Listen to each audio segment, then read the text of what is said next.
Israel Hamas युद्ध के बीच एक बड़ी खबर मिल रही है। रूस ने यूएन में युद्ध विराम को लेकर प्रस्ताव पेश कर दिया है और इस दौरान रूस ने इजरायल पर गंभीर आरोप भी लगाया है और यह कह दिया है कि इजरायल कानूनों का उल्लंघन कर रहा है।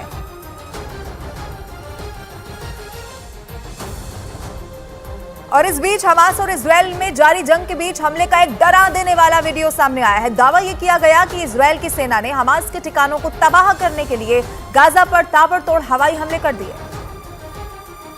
जिसकी वजह से वहां दहशत फैल गई, क्योंकि बमबारी का जो वीडियो सामने आया उसमें एक या दो नहीं बल्कि एक साथ कई धमाके होते नजर आए।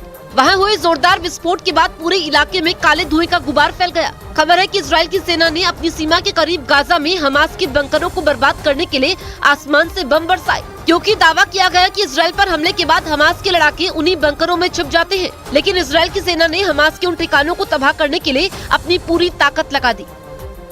उधर इजरायल और हमास में जारी जंग के बीच चीन में इजरायल के एक राजनयिक पर सरेआम चाकू से हमला कर दिया गया, जिसका खौफ से भर देने वाला एक वीडियो भी सामने आया, जिसमें सफेद टी शर्ट में एक हमलावर इजरायल के उस राजनयिक पर चाकू से वार करता दिखाई दिया। हमलावर ने उसकी गर्दन के पास भी कई बार चाकू मारा, जिससे वो लहूलुहान होकर जमीन पर गिर गए। इस दौरान इजरायल के राजनयिक लोगों से जान बचाने की गुहार लगाते नजर आए, लेकिन वहां सड़क से गुजर रहे लोगों में किसी ने भी उनकी मदद नहीं की और वो हमलावर उन्हें जख्मी हालत में वहां छोड़कर बड़े ही आराम से भाग निकला।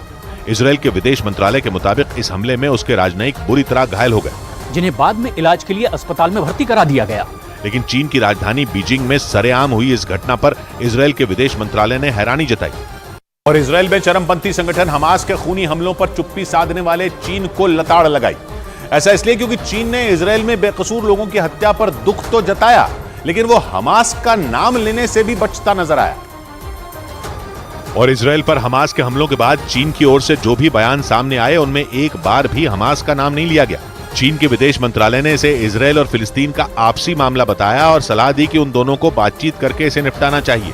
सऊदी अरब के न्यूज चैनल अल अरबिया के मुताबिक चीन के इसी रुख पर इजरायल ने आपत्ति जताई और हमास के हमलों की निंदा न करने पर निराशा जाहिर की। इजरायल के विदेश मंत्रालय के मुताबिक हमास के लड़ाके सरेआम सड़कों पर बेकसूर लोगों की हत्या कर रहे हैं। ऐसे में ये समय बातचीत का नहीं है। इस बीच आरोप लगा कि चीन जानबूझकर इजरायल के बजाय हमास की तरफदारी कर रहा है। दावा किया गया कि इसकी सबसे बड़ी वजह इजरायल का जिगरी अमेरिका है और दुनिया पर अपना दबदबा कायम करने के लिए चीन और अमेरिका के बीच लगातार टकराव बढ़ता जा रहा है। दावा किया गया कि इसी बीच हमास और इजरायल की लड़ाई से चीन को पश्चिम एशिया में अपनी ताकत बढ़ाने के लिए नई उम्मीद मिल गई, क्योंकि पश्चिम एशिया पर अमेरिका की पकड़ काफी मजबूत है और अमेरिका ने पिछले कुछ समय में सऊदी अरब, बहरीन और यूएई जैसे देशों को इजरायल के करीब ला दिया, जिनकी इजरायल से लंबे समय से बनती तक नहीं थी। लेकिन खबर के मुताबिक चीन पश्चिम एशिया में अमेरिका को चित करना चाहता है। दावा किया इसीलिए उसने हमास का नाम लेने से भी परहेज किया, क्योंकि पश्चिम एशिया के कई देशों ने अमेरिका के इजरायल के साथ आने के बावजूद हमास के हमलों का खुलकर समर्थन किया। दावा किया गया कि चीन उन देशों को अपने पाले में करके पश्चिम एशिया में अमेरिका की पकड़ कमजोर करना चाहता है।